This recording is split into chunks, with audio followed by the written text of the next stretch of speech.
Buenas tardes. Muchas gracias por las amables palabras de bienvenida, como bien se ha dicho ya por 30ª vez, ¿no? ¿Se puede decir? Por 30ª vez. Además, siempre lo ha hecho la misma persona, el señor Petitbon. Y muchas gracias también a doña María porque haya venido y quiera oír lo que digo. Ella una vez me regañó, creo que lo dije ya aquí una vez ella me regañó porque me había metido demasiado con España. Y en la siguiente me alabó, porque dijo que esta vez no le regaño porque he dicho cosas bonitas de España. Esa es una verdadera señora con mucho cariño a su país. Bien, estamos en un año que yo pienso que es muy importante, por no decir crucial, para el destino de la Unión Europea. Ya sé que esto se dice siempre, ¿no? Que este año es el más importante, el más crucial y no sé qué. Pero yo creo que en este caso tenemos que simplemente tener en la mente continuamente que nos enfrentamos a unos cambios a nivel institucional europeo de gran envergadura. Y las decisiones hay que tomarlas en 2018 para todo lo que vaya a pasar en 2019. Eso es así son los calendarios. Tenemos los comicios parlamentarios europeos, hay que establecer una nueva Comisión Europea con un nuevo presidente. Juncker por fin se va. Necesitamos un nuevo presidente del Banco Central Europeo. Draghi también se irá. Habrá que reemplazar también dos vacantes muy importantes en el Consejo Ejecutivo del Banco Central Europeo, el economista jefe, el belga Peter Pret, que también termina su mandato, y el no menos influyente consejero Benoît Cœuré, francés. Y además hay que elegir un nuevo presidente de la Unión Europea. Donald Tusk no puede repetir, ha repetido una vez, no puede repetir por tercera vez, y por tanto aquí también hay una vacante. Algunos en Alemania decimos, podría ser algo para la señora Merkel, ¿no? A ver si se va también, ¿no? Y entonces tendríamos un año en que todo el mundo se va y vienen otros, y a lo mejor lo hacen de otra forma y a lo mejor también un poquito mejor. Con todo esto, o a todo esto va unido, como siempre pasa en la Unión Europea, que cuando llegamos a temas donde entra el dinero, pues empiezan los grandes contenciosos.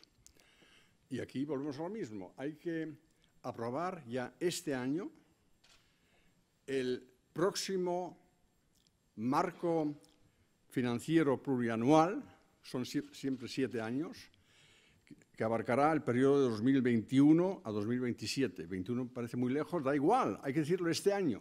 Hay que decirlo este año y hay que aprobarlo por unanimidad de los 27 o los 28. No se sabe muy bien si el Reino Unido todavía puede participar en eso, pero bueno, hay que aprobarlo este año. Y el contencioso empieza por el hecho del Brexit. Con el Brexit se nos va el segundo mayor contribuyente neto de financiación de la Unión Europea, detrás de Alemania. Y entonces aquí la pregunta es, bueno, ¿y esto qué significa? Lo lógico, por lo menos para un economista como soy yo, lo lógico sería, bueno, si la Unión Europea tiene un país menos, también tendrá menos gasto, ¿no? Pues no, eso no es la lógica europea. Juncker dice, un país menos, más gasto. Y el Parlamento Europeo, ahí lo mismo, un país menos, más gasto. Y con más gasto significa también más contribuciones de los países miembros. Y aquí nos encontramos otra vez con dos grupos. Uno, Alemania y Francia, que quieren ser los guapos de la Unión Europea, dicen, bueno, pues estamos dispuestos a aumentar nuestra contribución. Actualmente la contribución es de el 1% del PIB, del Producto Interior Bruto. Estamos dispuestos a que sea más. Juncker quiere 1,13, el Parlamento Europeo quiere 1,3. Y España dice, yo con los guapos, entonces España también. Y luego está el otro grupo del que se habla siempre muy poco, curiosamente también en la opinión pública, porque siempre estamos que si la Merkel manda mucho, que si ahora Macron es el líder o no sé qué, y se nos olvida que la Unión Europea consiste de 28 países miembros y próximamente de 27, y hay un núcleo muy, muy relevante de pequeños países, liderados por Holanda y Austria, que tienen ideas muy contrarias. Y estos sí dicen un país menos, pues menos gasto. Y entonces, de subir contribuciones, nada, bajarlas. Es decir, nos vamos a enfrentar a unas negociaciones muy, muy duras. Y lo que a mí me preocupa es que ni los comisarios europeos, ni los eurodiputados, ni siquiera se preguntan si en la era de la digitalización es razonable que la partida agrícola siga siendo una de las más importantes en el presupuesto europeo, un 30% más o menos, solo porque a Francia le guste que sea así.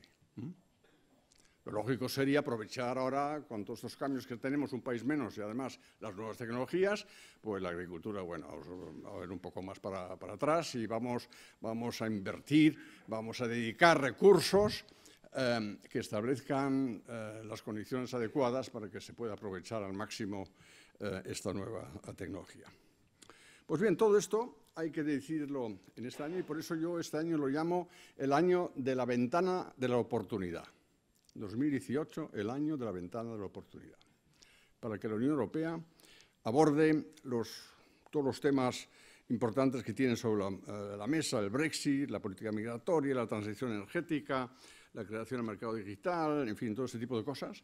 Pero, y de esto voy a hablar aquí, no voy a hablar tanto de la Unión Europea, creo que también los gobiernos de los Estados miembros tienen que utilizar o deberían de utilizar esta ventana de la oportunidad. ¿Y por qué digo esto? Lo digo porque vengo observando que se está convirtiendo ya como algo normal, desde el punto de vista de las cancillerías nacionales, de que sea Bruselas donde se resuelven los problemas. Y yo digo que eso es una gran falacia. Porque todos los problemas y los retos que tenemos en los diferentes países, sobre todo el tema de crear empleo, bajar el paro y tener crecimiento económico, son temas genuinamente de carácter interno, de carácter nacional. Y tienen que ser abordados por políticas nacionales. No se puede hacer todo desde Bruselas. La tentación es grande para nuestros gobernantes, porque no son solo los españoles, también los alemanes, todos hablan igual. La tentación es grande, pero el peligro de esta tentación también es grande, porque o bien la Comisión Europea no puede hacer todo lo que se le pide, por falta de competencia, por falta de recursos, incluso aunque suban ahora, aunque aumenten el presupuesto, o porque no pueden resolverlos directamente, porque si los problemas son nacionales, pues no se pueden resolver desde Bruselas. Y la consecuencia de esto es el desencanto que se abre paso en la sociedad y que luego termina, como todos sabemos, en los resultados de elecciones, en los que movimientos populistas de la izquierda y de la derecha salen muy, muy airosos, ¿no? Los tenemos en diferentes países, ustedes también lo tienen aquí en España con Podemos. Entonces, esta ventana de oportunidad viene en buen momento porque, desde el punto de vista económico, podemos hacer un buen diagnóstico. Estamos en un año de recuperación económica con mayor intensidad de lo que esperábamos hace poco, aunque haya empezado bajando un poco en el primer trimestre y tal, pero bueno, eso no resta nada al diagnóstico de que hemos alcanzado en la Unión Europea una velocidad de crucero bastante razonable. A esto ayuda, claro, que tenemos un crecimiento global robusto, que tenemos unas políticas monetarias muy laxas, desde mi punto de vista, luego diré algo sobre esto, y que tenemos unas políticas fiscales en los diferentes países que se caracterizan por relajar los esfuerzos de consolidación presupuestaria. Eso es uno de los peligros que estamos teniendo. Pero bueno, en principio tenemos un buen entorno, también tenemos riesgos, que duda cabe, Trump, proteccionismo, conflictos geopolíticos, terrorismo, en fin, todo ese tipo de cosas, pero estos pueden intensificarse. El Fondo Monetario Internacional, en su reciente informe sobre la coyuntura mundial de abril, ha advertido sobre esto, pero en 2018 esto todavía no se va a materializar. El 2018 es un año para arrancar con políticas racionales. Y se lo voy a explicar un poco concentrándome en los tres grandes objetivos que tienen todos los gobiernos que existen en todos los países, los objetivos macroeconómicos, que es el crecimiento económico, el empleo y la inflación. Y empiezo con el crecimiento económico. Como ya dije, tenemos un ritmo de actividad muy sólido. Lo fue ya en 2017, pero se prolonga en 2018 en el orden del 2,3%, algo así. Y además está bastante bien sincronizado entre los países, a excepción hecha del Reino Unido. El Reino Unido, desde luego, va capa para abajo. Habrán oído hablar del famoso informe secreto que se ha hecho para el gobierno británico sobre el futuro del Reino Unido una vez fuera de la Comunidad Europea, y es tan secreto el informe que lo hemos leído todos, y sabemos lo que dicen los expertos ingleses, no otros, los ingleses, y dicen que da igual el resultado de las negociaciones sobre el Brexit, pero desde luego que para el Reino Unido los próximos 10-15 años van a ser un periodo de un crecimiento económico muy débil y con subidas del desempleo. Por otro lado, tenemos la noticia buena de que los países, los que llamamos los países de crisis, ¿no?, de crisis soberana, entre ellos ha estado también España, como bien saben, pues se han recuperado con firmeza. Y aquí se ve una cosa que yo siempre he estado diciendo, creo que en otras conferencias, que una vez que un país entra en una crisis, sea las razones que sea, en fin, si pasa, si ocurre, también se puede salir de esta crisis con esfuerzos propios, esfuerzos de ajuste, esfuerzos de desapalancamiento del sector privado, políticas de saneamiento fiscal, reformas estructurales, en la medida de lo que esto sea posible. Y esto se ha hecho en todos estos países. Pero aún así todavía tenemos los críticos del lo que yo llamo el mal llamado austericismo, estos progresistas, ¿no?, la izquierda política, mediática e intelectual, y a lo mejor también un poco eclesiástica, ¿no?, se resisten a reconocer que reformas estructurales y saneamiento de las cuentas públicas son condiciones necesarias para que una economía vuelva a recuperar la senda del crecimiento. Eso es de manual, eso lo aprenden todos los estudiantes, eso es de manual, no es ideología, no es nada, es que es así. De otra forma, no puede funcionar una economía de mercado, al no ser que se pueda desenvolver dentro de un esquema estable. Y el esquema estable incluye que los mercados sean flexibles, que la iniciativa privada se pueda desenvolver y que los presupuestos estén controlados. Lo que es un problema con este relato, digamos, insidioso de que todo va mal, que todo es precario, en fin, ustedes lo conocen porque tienen aquí a varios líderes políticos que no saben otra cosa que hablar así, es que la gente se lo cree, Aunque a lo mejor no se ve afectada personalmente, pero se cree de verdad que aquí todo va peor y que todo va mal y no sé qué. En Alemania tenemos las mismas discusiones que aquí, a lo mejor a un nivel un poco más elevado, pero las mismas. En principio todos precarios, todos pierden y tal. Y lo dicen siempre los de la izquierda y luego pierden las elecciones, que eso es una cosa extraña, ¿no?, que tenían que ganarlas con holgura, pero lo dicen. Y luego, al final del día, la población se ve desfavorada porque empobrecen todos, ¿no? Y si no, que se lo pregunten a los griegos de Cipras. Eso sí que pagan de verdad por todo lo que el señor Tsipras no ha querido reconocer durante mucho tiempo. En la eurozona tenemos, como bien saben ustedes, cuatro economías grandes y las cuatro pues, van con un crecimiento importante. España a la cabeza, este año otra vez, ya lo fue el año pasado. Esto está condicionado por el tema catalán, aquí tenemos una incertidumbre importante. Alemania también, Francia, Italia. Italia, si bien como saben, es un país que ha decidido no formar gobierno o no permitir que se forme gobierno. Como ha dicho hoy el presidente de Italia, sería la primera vez que posiblemente haya que convocar nuevas elecciones sin que la legislatura haya empezado.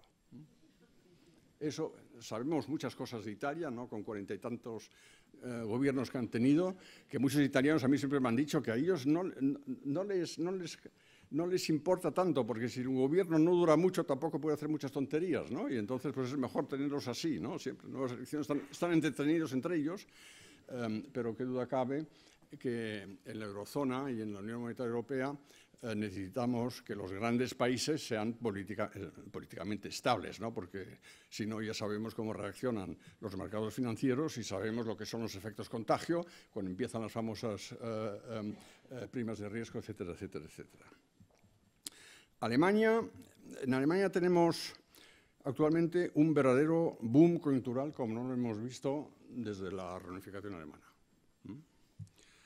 Y estamos utilizando la capacidad productiva de la economía en un 88,4%, que es el valor más alto desde 2008 y 3 puntos por encima de la media a largo plazo. Entonces, prácticamente está todo utilizado, lo que se tiene, y donde más se manifiesta es en una escasez notable de mano de obra cualificada. Tenemos ahí problemas serios.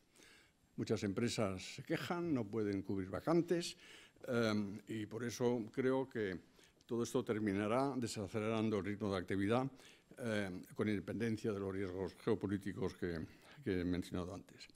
Pero las otras tres grandes economías también están creciendo por encima de su potencial. Y eso también siempre se nos olvida, también en el debate público. Todo el mundo habla siempre del PIB. El PIB no es tan importante. El PIB es la suma de la demanda y ya está. Lo que es importante es el potencial de producción.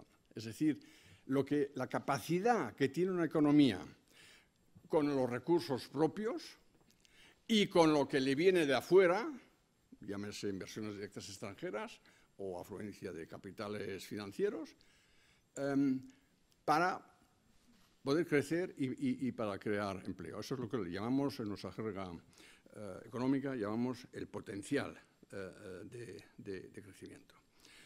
Y es lógico que una economía no puede crecer eternamente por encima de su potencial. Es imposible. Y por eso el gran reto que tienen planteados los gobiernos es políticas que hagan subir el potencial de crecimiento y no estimular la demanda. La demanda es expansiva, esa no hay que estimularla ni fiscalmente y tampoco monetariamente, sino lo que hay que hacer es elevar el potencial de crecimiento. ¿Y esto cómo se hace? Pues la experiencia que tenemos y los estudios que hemos hecho todos y tal, es decir, bueno, necesitamos un entorno afable, creíble, para que la inversión empresarial sea dinámica, para que el progreso tecnológico, sobre todo con la digitalización de la economía, avance y abarque plenamente la economía, porque ahora todos hablamos de digitalización, pero todavía no abarca toda la economía.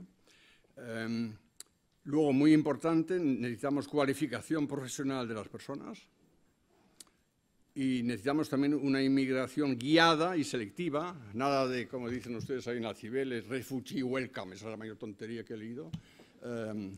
Refugee welcome, eso lo pueden decir ustedes porque no vienen, ¿no?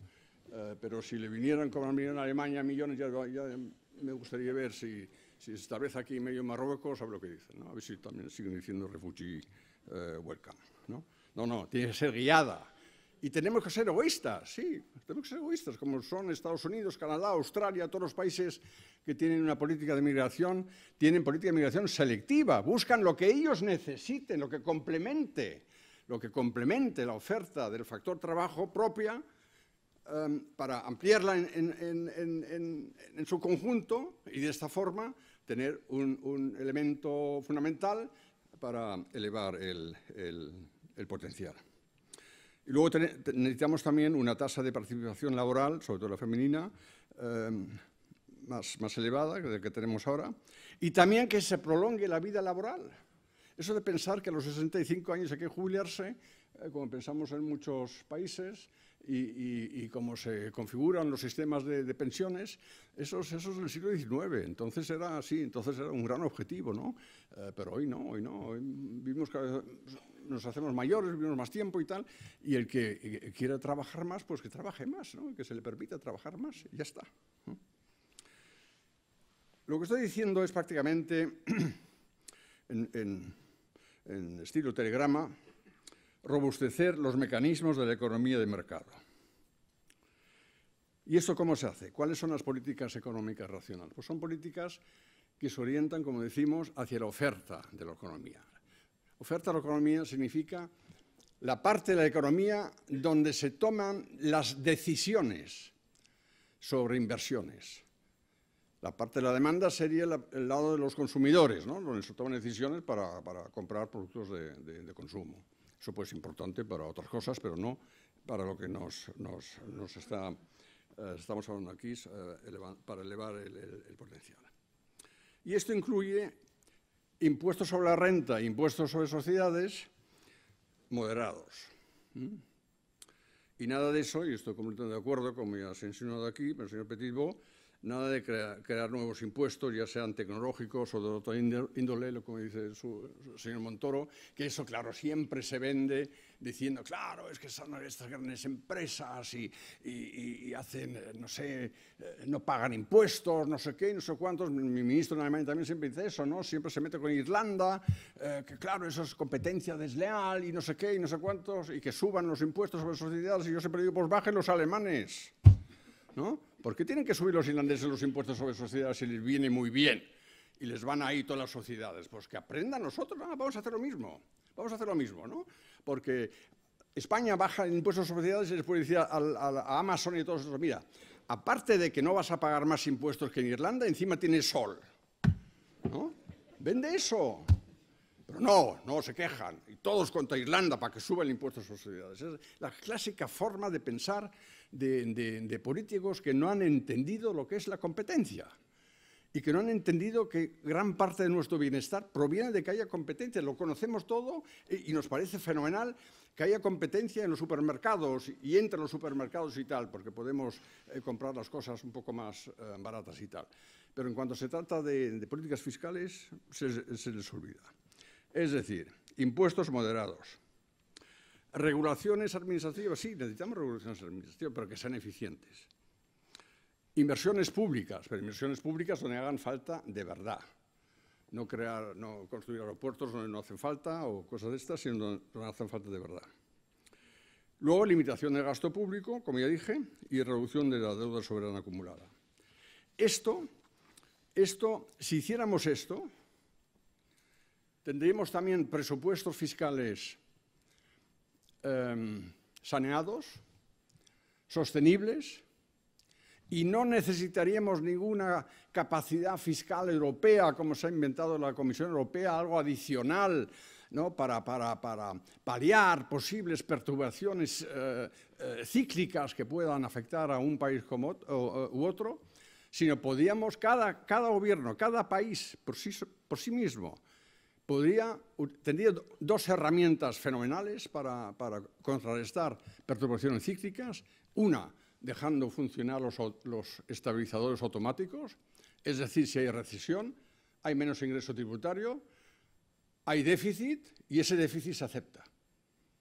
Porque cuando vuelva a recuperarse la economía, este mismo estabilizador automático generará más ingresos tributarios, el gasto sigue siendo el mismo y entonces desaparece otra vez el déficit. Eso es una herramienta.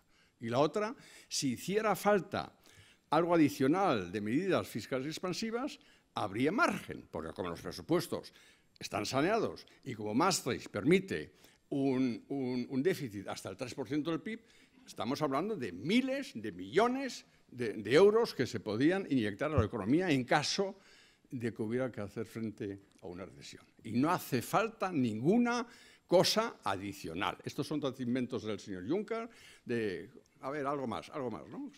Que no solo es para tener esa capacidad fiscal, porque también son muchos empleos que se crean en la Comisión Europea, otros 1000 tíos más que se emplean ahí para nada, y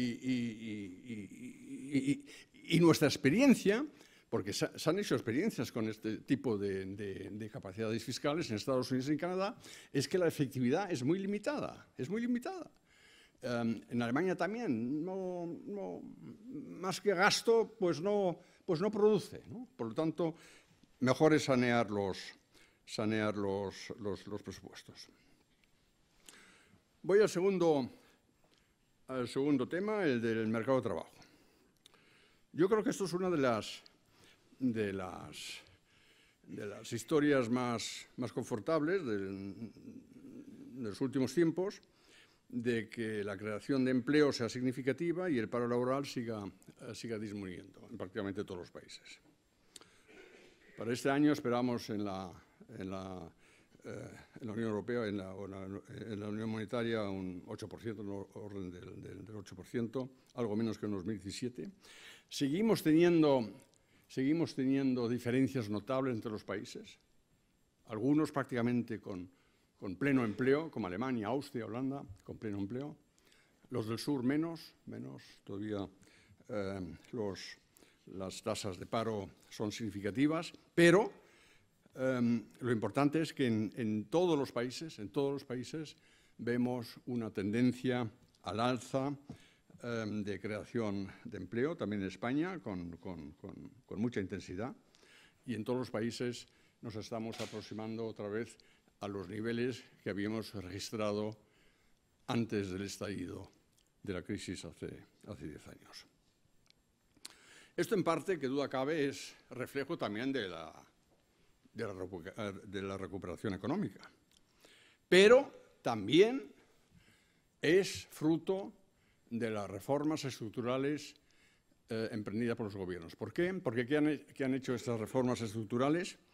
Le han inducido más flexibilidad a los mercados y esto ha tenido un efecto, además, que se puede medir, estadísticamente se puede medir, en todos los países se puede medir, también en España. Que la elasticidad, voy a utilizar un término técnico, que la elasticidad de empleo con respecto al crecimiento ha aumentado. Eso significa, en tono coloquial, que hoy en día necesitamos menos crecimiento económico que hace 10 años para crear empleo. Y eso es formidable, ¿no? En España creo que han necesitado casi el 3% para que empezara a crearse empleo y ahora están en 1,5, algo así, ¿no? No tengo las cifras así concretas presentes, pero simplemente para que se haga una idea de lo que son capaces de crear reformas estructurales que le den flexibilidad al mercado laboral. ¿Pero qué hacemos? ¿Qué es lo que estamos discutiendo? Ustedes en España discuten derogar estas reformas, ¿no? Algunos creen que eso es lo que hay que hacer, derogar el mercado laboral, y eso se vende como algo progresista, porque yo he aprendido en los últimos años que para los de la izquierda progresismo significa que cambia algo, da igual si para bien o para el caso cambiar, ¿no? Y en este caso, como estas reformas estructurales lo han hecho grupos políticos con otra ideología, pues entonces hay que cambiarlo y hay que derogar. Pero en Alemania ya no discutimos eso, no, es que como nosotros somos más así, ya regulamos, no de derogar, no, de hablar sobre derogación. No, nosotros no hablamos tanto de derogación, simplemente derogamos.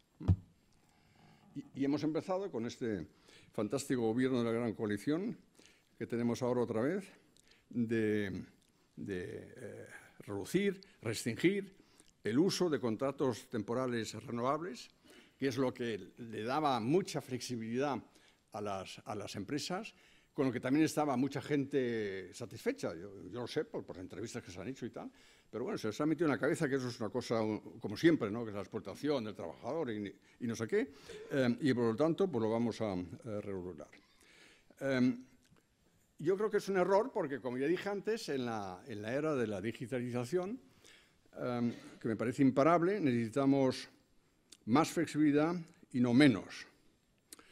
Y los contratos, y eso se lo digo sobre todo a los jóvenes que estén aquí, eso de que a lo mejor ustedes han oído por ahí de contrato indefinido, olvídense. Eso ha pasado en la historia. Seguirá habiendo uno que otro. Pero eso ya no va a ser el modelo de contratación del futuro.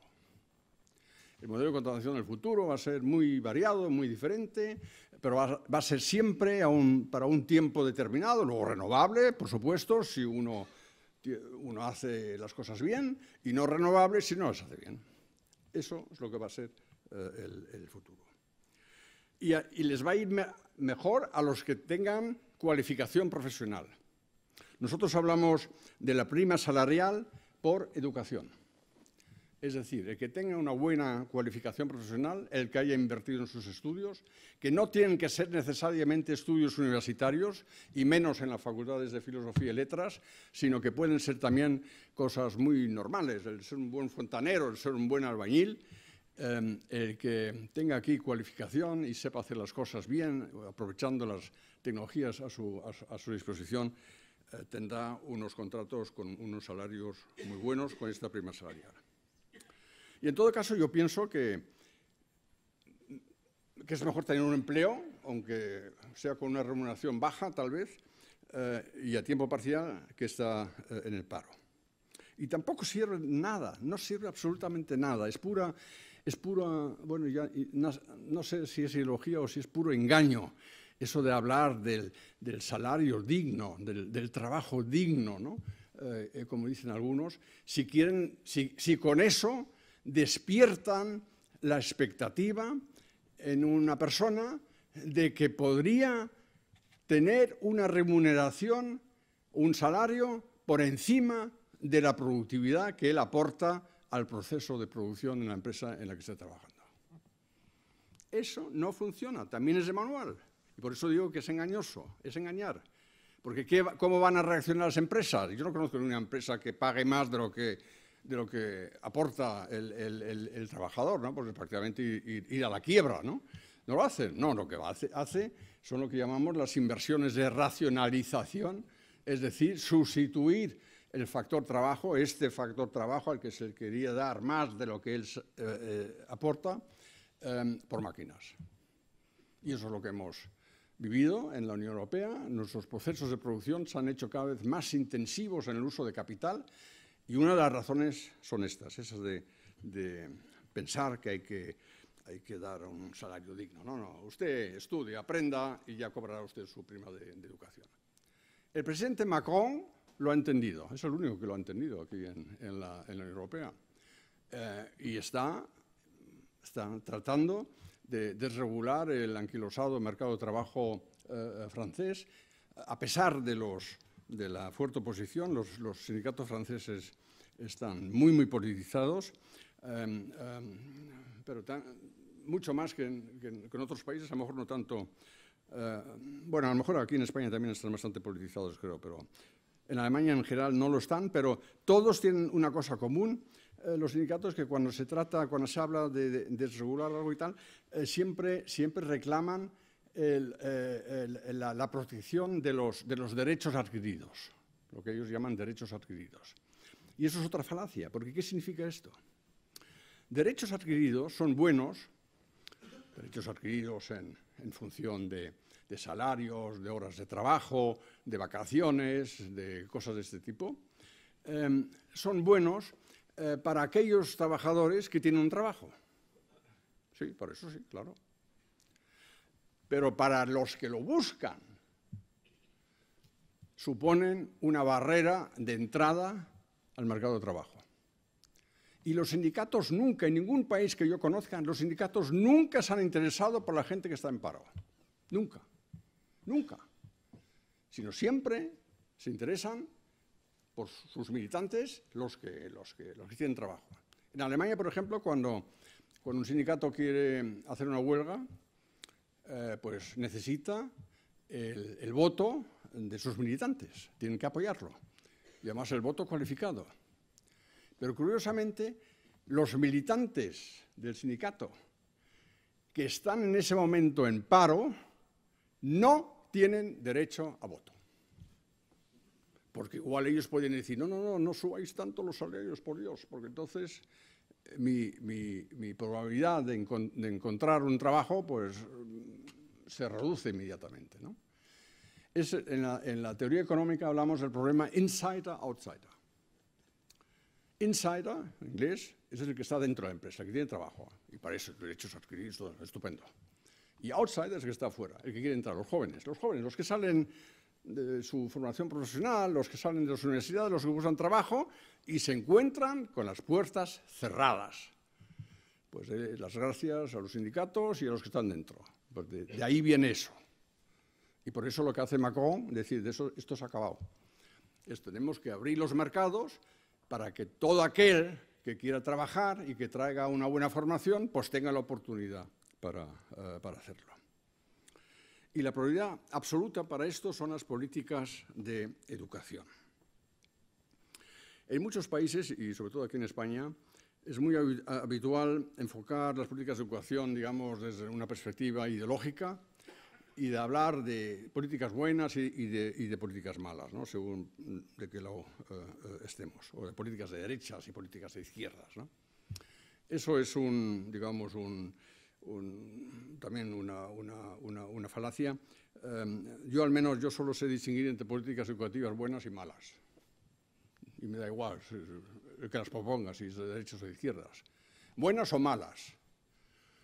Y el criterio es muy claro el que tengo, que es necesito o quiero políticas educativas que establezcan la base para que se cree empleo. Para que la gente, una vez que haya terminado su colegio, su universidad o su formación profesional, pues pueda trabajar. Esas son políticas educativas buenas. Y se acabó. Y no hay que hablar de derechas ni de izquierdas. Y para que tengamos eso, pues necesitamos políticas que las personas pues, que tengan un manejo efectivo de materias básicas. En Alemania decimos siempre matemáticas, informática, ciencias naturales, técnica e ingeniería. Digamos así, las asignaturas MINT, es la abreviatura de esto en alemán, MINT, ¿no? Eso es lo que tienen que saber, eso es lo que hay que saber. Por eso dije, no tanto filosofía y letras, no tanto. Pero por lo menos no asustarse cuando uno vea una ecuación con dos variables, ¿no? Como pasa a veces. Eso es lo que necesitamos. Necesitamos también, que es una cosa que ha caído muy en olvido, un entendimiento adecuado de la economía. Y eso hay que facilitarlo ya en los colegios. Los jóvenes tienen que, de alguna forma, aprender algo, tienen que entender algo, cómo funciona una economía. Tienen que saber cómo es posible que todas las mañanas, si quieren comprarse pan o si quieren comprarse caramelos o si quieren tal, que se encuentren con un montón de tiendas donde encuentran todo lo que buscan, sin que lo haya dirigido así una institución estatal. Yo me acuerdo cuando cayó el muro de Berlín y empezó el proceso de reunificación alemana, yo iba con otros en el consejo de los sabios, íbamos a Alemania Oriental y explicábamos a la gente ahí cómo funcionaba la economía de mercado, porque ellos habían tenido antes la economía planificada típica de un sistema comunista. Y no se lo querían creer. Ellos realmente creían que si usted tiene por la mañana la leche delante de casa es porque la ha ordenado un ministro, que usted tenga la leche. Digo, no, ahí no han ordenado nada y nada, ¿no? Y se lo tenemos que explicar. Y estas cosas hay que facilitarlas ya desde joven para que luego en la vida profesional estas personas sepan desenvolverse mejor. Dominio de idiomas es esencial. El inglés, por supuesto, pero también hay otros idiomas que son importantes. Y lo que no tiene ningún sentido, si se me permite decirlo, es reprimir regionalmente la lengua nacional, ¿no? Como hacen en Cataluña, creo. Y luego formación profesional continuada,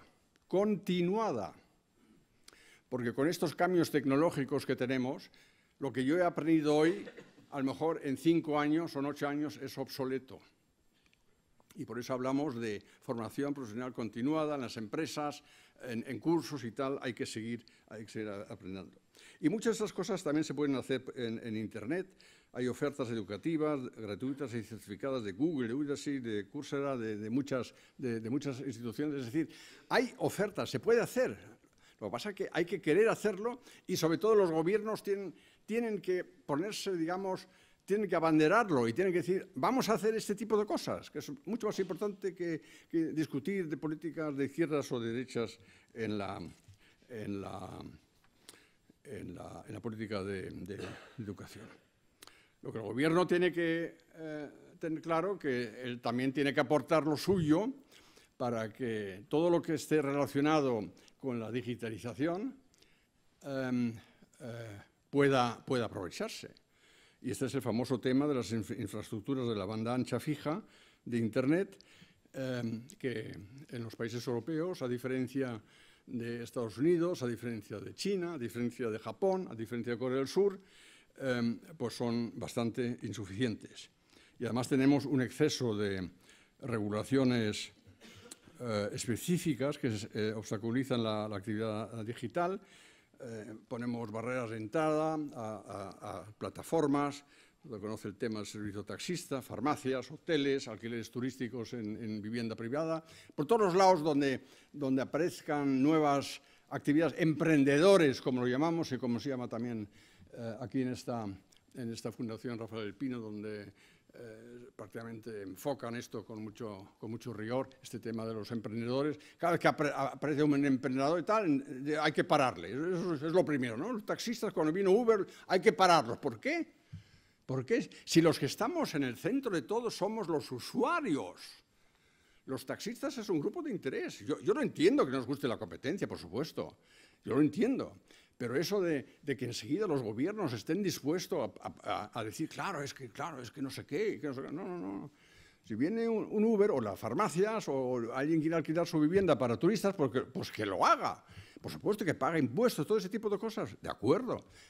Pero eso de pararlo solo porque volvemos al tema de antes, los que ya están dentro del mercado no quieren que se les vengan otros, porque claro, entonces a lo mejor hay que esforzarse un poco más para mantener los rendimientos que se tenían antes.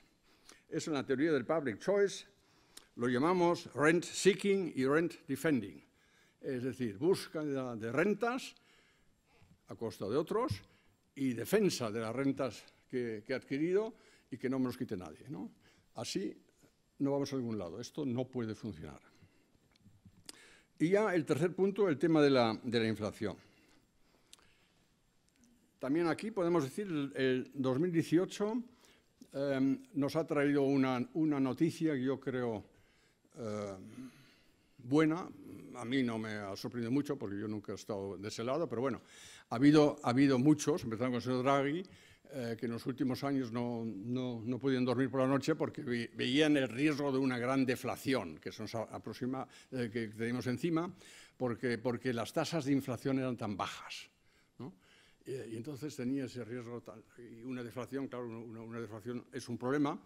Yo siempre he dicho que no veo ningún síntoma de una deflación. Lo único que veo es que los precios no suben. No he encontrado a nadie que se haya quejado de eso. Nunca he encontrado a nadie, pero por lo visto eso era una cosa mala. Eso ha desaparecido. Ni Draghi decía eso. La inflación, aunque sea moderada, pero para el 2018 las previsiones están en un 1,5%. La inflación subyacente también tiene una tendencia leve al alza, a pesar del retroceso que hemos tenido recientemente en marzo. En fin, todo ese tipo de cosas funcionan. Y posiblemente, o es una tesis mía, que digo que posiblemente debemos de acostumbrarnos a que los tiempos futuros serán de inflación baja. ¿Por qué? Porque tenemos globalización económica, esto es lo que yo llamo efecto competencia. Tenemos los cambios tecnológicos en marcha, eso es el efecto digitalización. Tenemos la mayor flexibilidad del mercado de trabajo gracias a las reformas estructurales. y tenemos la libre movilidad de trabajadores desde los países del este de la Unión Europea, el efecto migratorio. A mí eso no me preocupa, que la inflación se baja.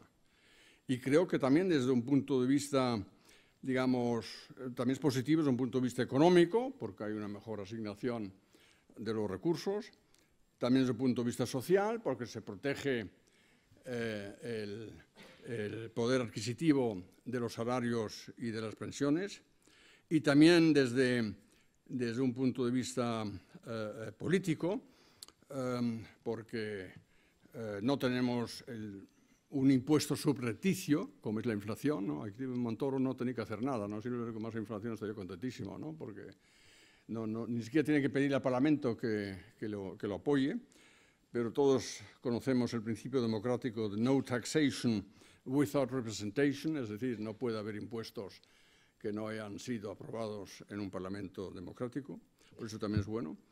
Y lo que a mí me hace mucha gracia es que en el debate público, incluyendo intervenciones del señor Draghi, pero sobre todo en los medios de comunicación, se habla positivamente ahora, como están subiendo un poco los precios, se habla de que estamos recuperando, esa es la palabra que me hace tanta gracia, estamos recuperando la inflación. Yo cuando era estudiante, de recuperar la inflación, nada, y yo aprendí que lo que hay que hacer es evitarla, ¿no? Pero no, como si fuera un objetivo, el que subieran los precios, como si fuera un objetivo, que el objetivo tiene que ser, y así figura en el Tratado de Maastricht, y es el objetivo encomendado al Banco Central Europeo, velar por la estabilidad de los precios. Ahí no pone nada de recuperar inflaciones y cosas de esas. Estabilidad de precios.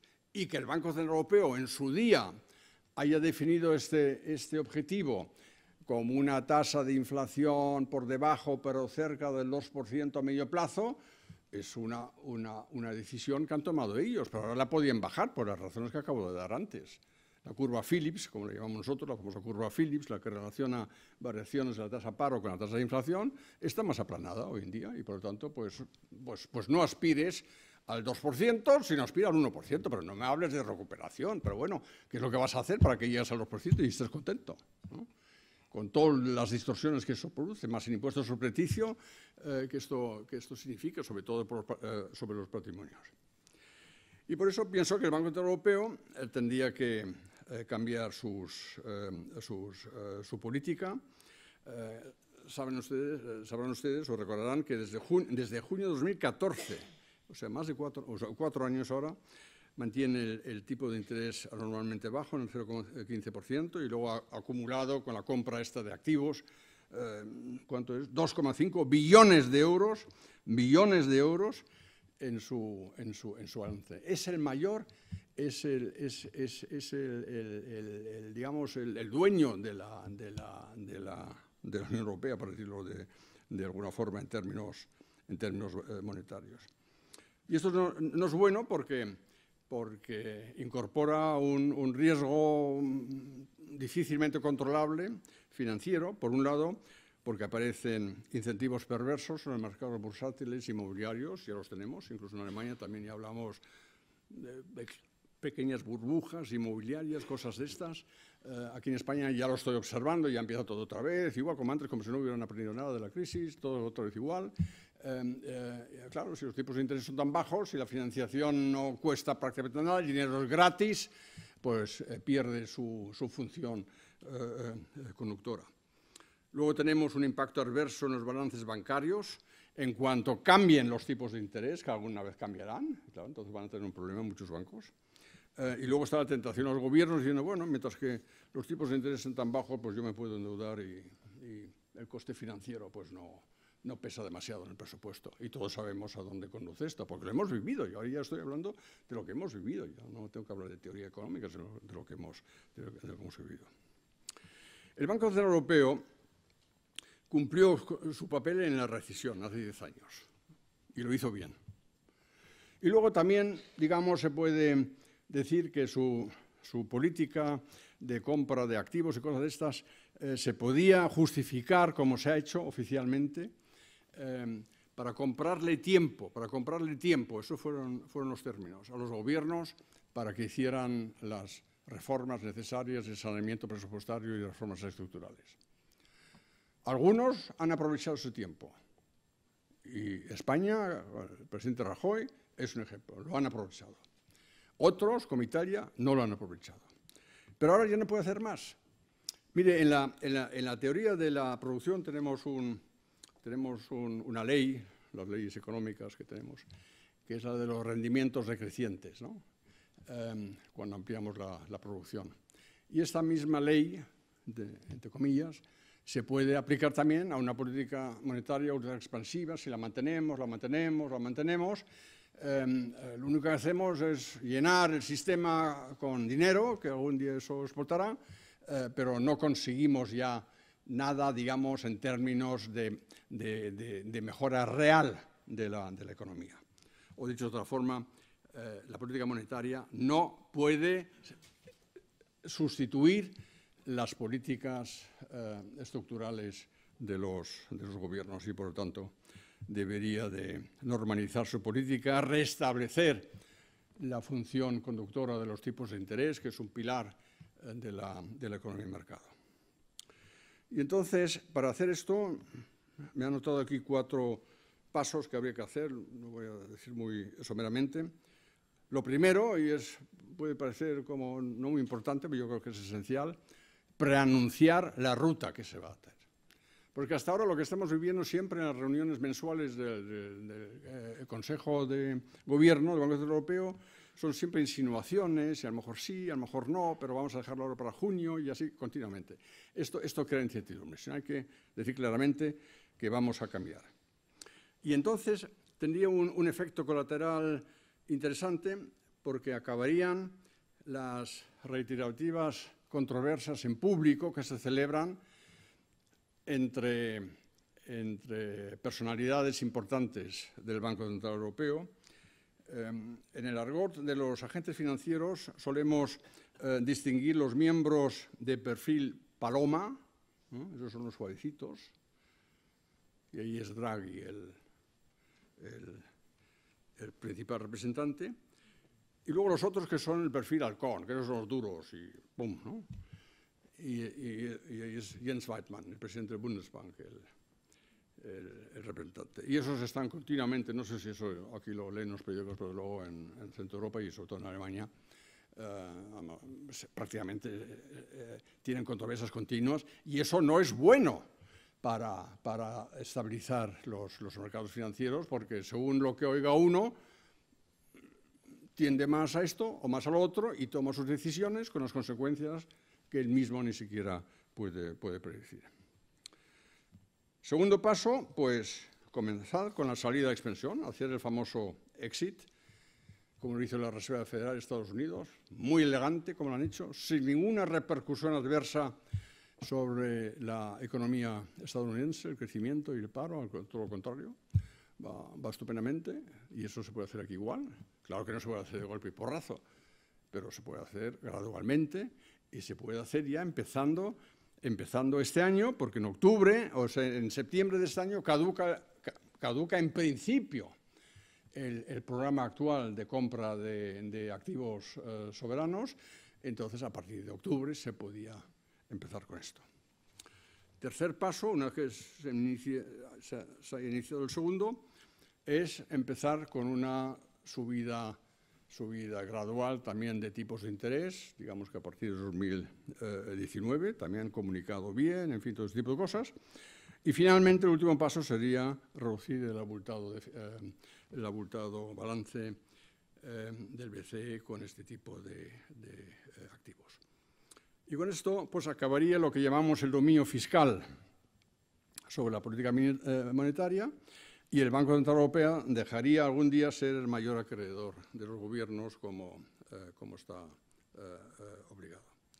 Lo que no necesitamos es, otra vez, las ideas estas de Juncker y de otros, un ministro de finanzas europeo. Suena muy bien y se lee mucho en los periódicos también, eso sería estupendo y tal. Lo que pasa es que los que lo alaban tanto siempre se les olvida contarnos también cómo vamos a instalar un ministro de Finanzas europeo, que por supuesto, señor Juncker, piensa que eso podía estar instalado en la Comisión Europea. ¿Cómo vamos a instalar un ministro con competencias poderosas cuando tenemos un conglomerado de Estados miembros soberanos? Yo no conozco ningún parlamento en ningún Estado de la Unión Europea que diga yo prescindo ya de mi competencia reina, que son los presupuestos, y nada, que lo haga todo un ministro europeo. No existe. Entonces yo me pregunto, ¿para qué crear este tipo de debates, de discusiones que no sirven a ningún lado y lo único que hacen es entretener a la gente, pero también, digamos, robar el tiempo a los líderes políticos para que se dediquen a cosas sensatas y no para política ficción, ¿no? Haga bien usted la política militar, haga usted bien la política fiscal, hagan ustedes bien las reformas estructurales y ya verá cómo todo esto funciona. Y yo me digo, y ya con eso termino, ¿cuándo sino ahora, como que tenemos este momento tan estupendo, de comillas, pero bueno, estupendo, de la economía, se pueden aplicar estas políticas que, como digo, elevan el potencial de crecimiento, mejoran las posibilidades de creación de empleo y de esta forma refuerzan las fuentes de prosperidad y de bienestar social. ¿Cuándo sino ahora? Y yo desearía que lo hicieran los gobiernos, no Europa, los gobiernos. Porque los gobiernos conocen mucho mejor que cualquier institución europea cuáles son los asuntos, los problemas de su propio país. Las idiosincrasias, las formas de los mercados, las cosas de hacer las cosas. Esto lo saben los políticos de cada país, mucho mejor que lo pueda saber alguien fuera del país. Y si cada uno hace sus deberes, más o menos en las líneas que acabo de describir, pues esto, lógicamente, redundaría también en bien de la Unión Europea en su conjunto. Y ya, para terminar, parafrasear una célebre frase de Kennedy, John Kennedy, cuando fue investido como presidente de Estados Unidos, esto fue en 1961, 20 de enero de 1961, dijo esta famosa frase, no preguntéis qué hace el Estado por vosotros, sino preguntaos qué hacéis vosotros por el Estado. Muy buena esa frase, una de las mejores cosas que se han dicho.